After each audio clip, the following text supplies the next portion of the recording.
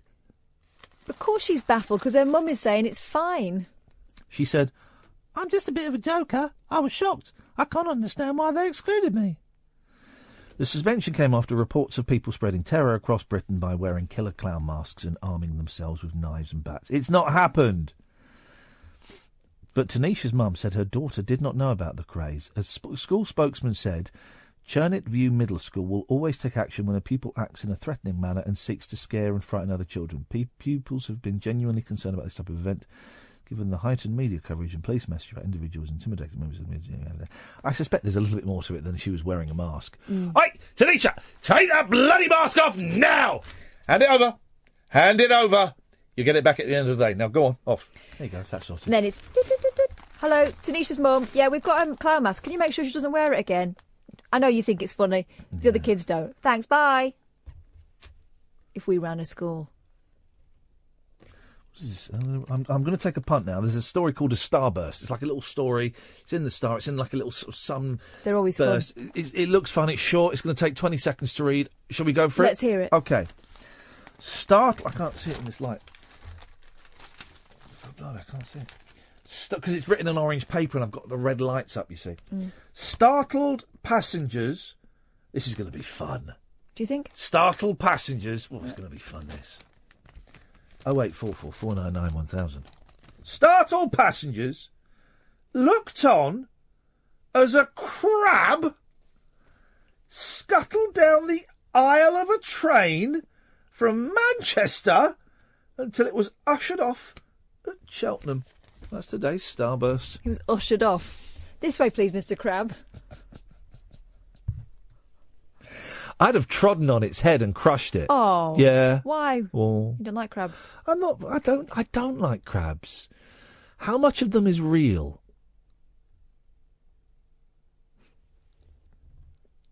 That's a genuine question. How much of them is... What do you mean? How much of the crab is real? You mean sensitive?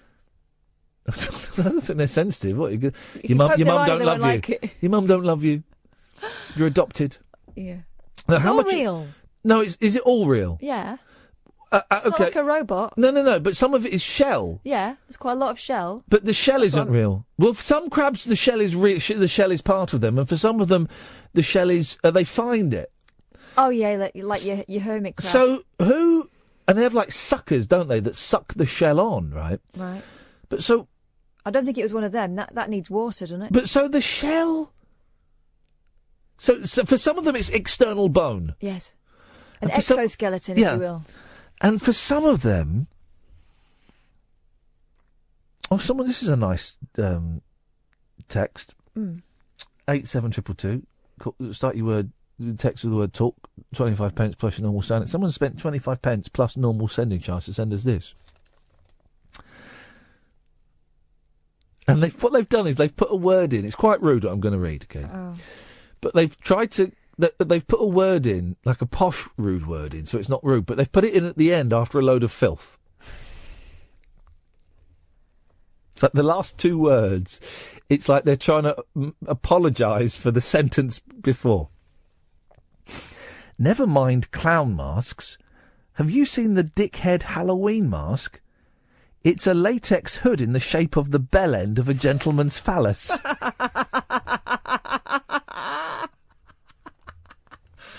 No, Michael, who's and I've not seen the dickhead Halloween mask. No, But I'm glad you explained it. thank you.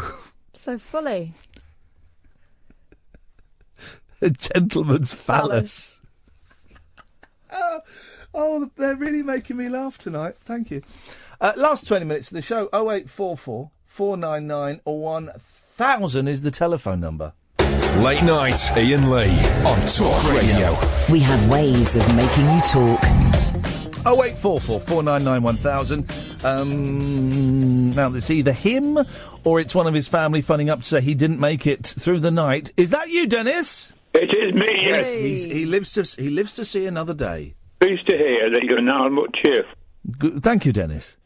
The best costume for Halloween I've seen for a child Yes. was somebody lying in the road with the tyre marks right across, diagonally across the body. Yeah, I've seen those. They're good, then. They were trying to make a fuss about those in the paper, saying they were inappropriate. I think they're brilliant.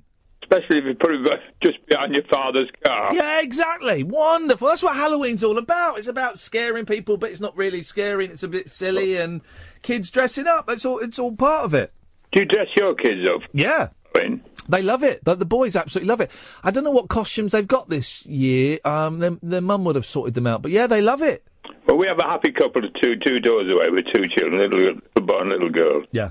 And they ring me up to tell me they're coming because I don't want to open the door for 18-year-olds. Yeah. They come and they find the life out. They make a good job. The mother dresses up as a witch and they make a real good job of it. It's fun. Your girls like dressing up as well, Yeah, and I'm don't glad they? that mum joins in because I'm the only one on our street that dresses up. Oh, yeah. Oh, I always dress up when I go out with the boys. Got to. Yeah, of course. To them, it's weird if you don't. And none of the other dads do, and I don't. No, and they always look at me like, "Oh, you're enjoying yourself a bit too much." It's like, well, are we doing this or are we not doing it? I don't get it. Yeah, I like to dress up, and also you get these people that whinge about, I don't like kids knocking on my door. It's really easy to opt out of Halloween. You just don't have the porch light on, and you don't have a pumpkin out the front. That's it. We go round our streets. There's a few little cul-de-sacs. If they've got the porch light on and there's a pumpkin out the front, we knock on the door. And that's it. Yeah. Our neighbourhood, people get really into it, and it's obvious the ones that are up for it. And there are some people that are half up for it, and what they do is they leave a big, bucket full of sweets out On the the front. doorstep. And they leave a note saying, please don't knock, just grab a handful. Beautiful. We've got a big bin full of sweets. I love it when the doors... I don't like it when it's 15-year-olds in football kits. That's a little bit... But when it's like they're kids like 6, 7, 8, 9, and you open the door and there's like a load of zombies and vampires... Beautiful kids, come and take... Oh, you scared me. The bits my girls like, getting dressed up, Yep. being terrified by me getting dressed up, walking around in the dark. Yeah, with torches. It's not even about the sweets, really. It's about walking around in the dark, and they love it.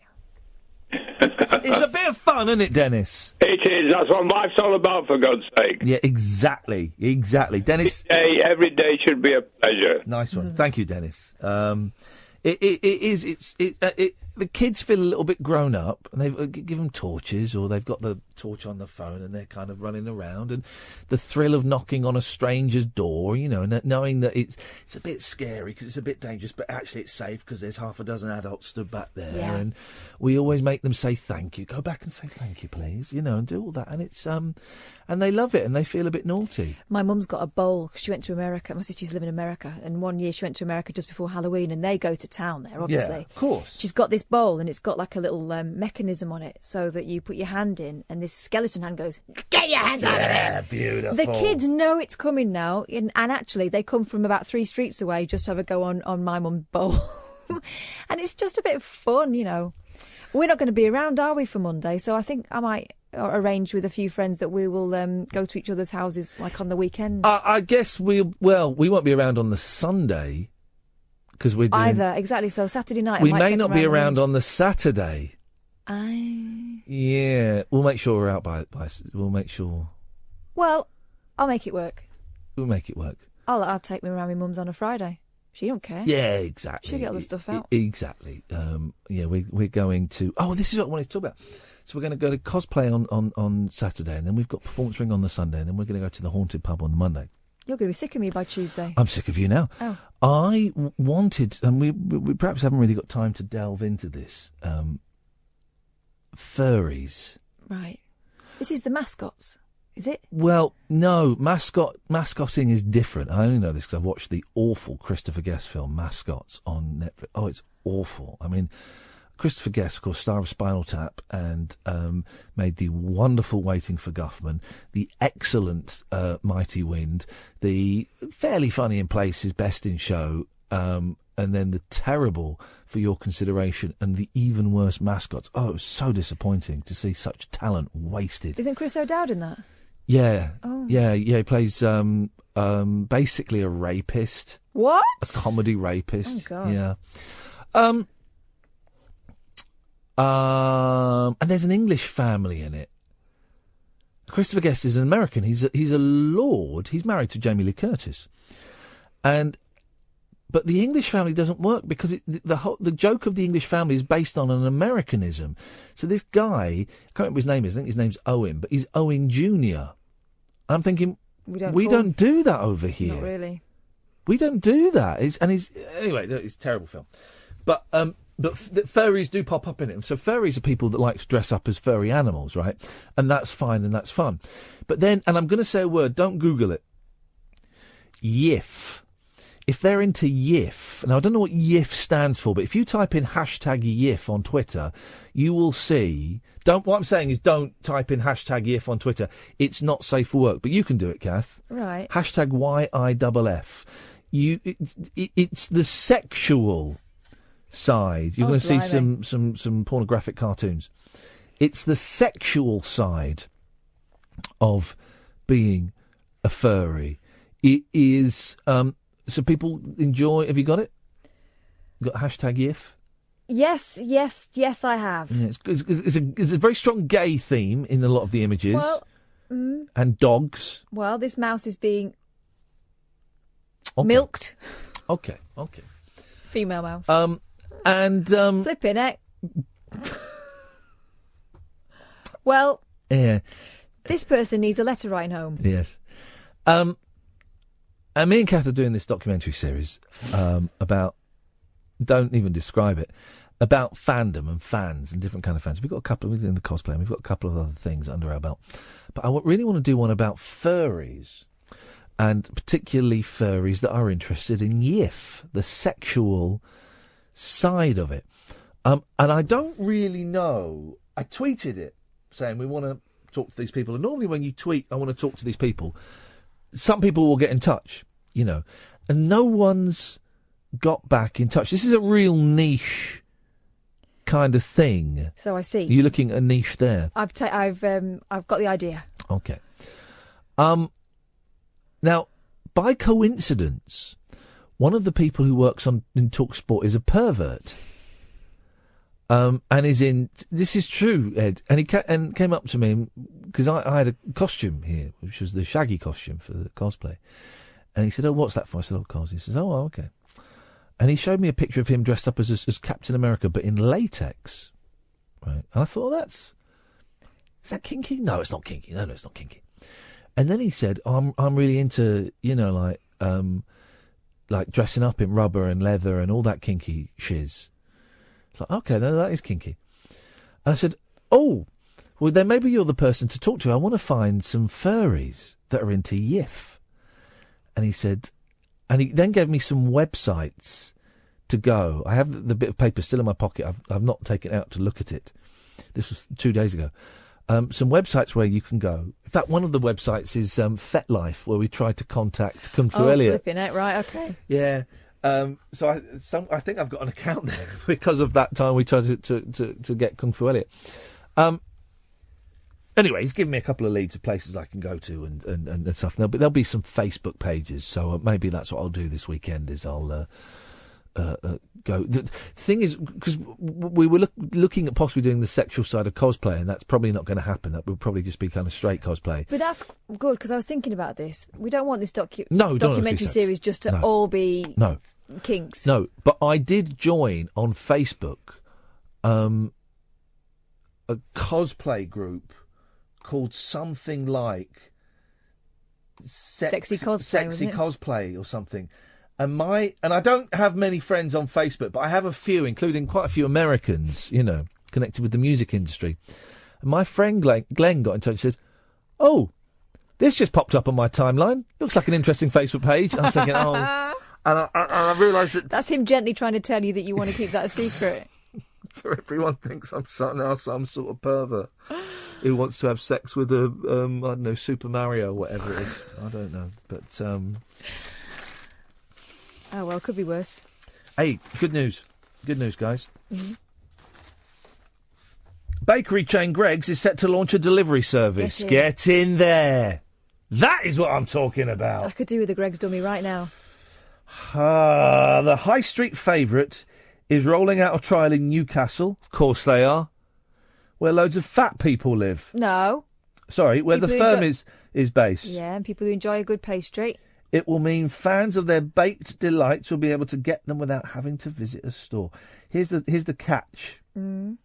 The scheme has a minimum spend of £25. Flipping it, you'd have to buy the shop. That's the equivalent of 32 sausage rolls. Oh no, I'm out. I can manage 2 at a push. The trial is expected to be extended to London and Manchester. Didn't Burger King experiment with delivery? Whatever happened to that? I think you can. They still deliver. Look at that. I've never seen him move so quickly. You see him, he's reached for the headphones, pulled his microphone down, the fader's gone up, he's steamed in there. He said his safe words. The only thing is they don't deliver to my house. That's the disappointment of all Not anymore, not since he went on their list.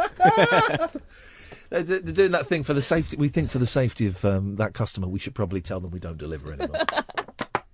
We've noticed some excessive Burger Kingery. I have a map. There's a green zone. There's just this one tiny little dot where my house is. Well, that will teach you, for crying out loud.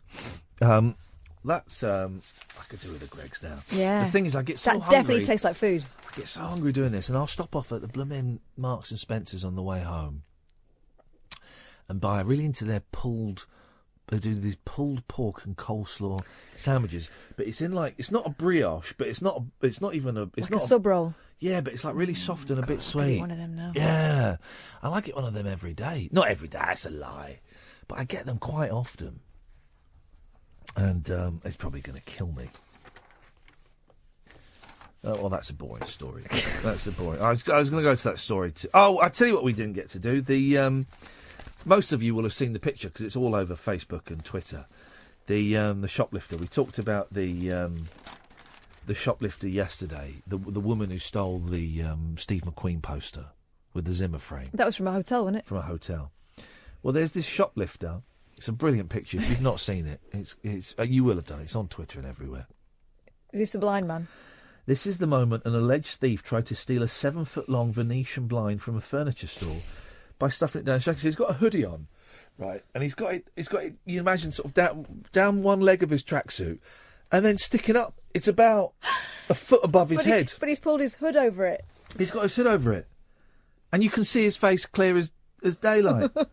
The brazen suspect is thought to have left the Dunelm Mill shop with the item clearly sticking out of the top of his coat on Sunday. He'd apparently tried to fit it down one trouser leg and up the back of his hood before leaving the store. After baffled staff followed him up a nearby canal path, he dropped the blind before escaping empty-handed. Then they've got jokes there. It'll be curtains for him before long. I'd let him get away with that. A for effort. Exactly. He's been humiliated. He's now a joke amongst the criminal fraternity. He won't be able to show his face in the local boozer for a few weeks. Let it go. They got the blind back. He dumped a blind by a canal. Let it go. Thank you, Catherine. I enjoyed that tonight. It's fun. Thank you, Edward. Enjoyed that. Thank you, dear listener. That was fun tonight, wasn't it? It was fun. Didn't know what we were going to get. I nearly didn't come in tonight. I'm so glad I did, because that was an absolute joy. 2 more nights of this week, so do come and join us. Don't forget to download the podcast. If you type in Iain Lee and Talk Radio in your usual podcast provider, it will pop up. Back tonight at 10. The 2 mics up next. Ta-ta. Talk Radio. Digital debate for the UK. Talk Radio. We'll get you talking.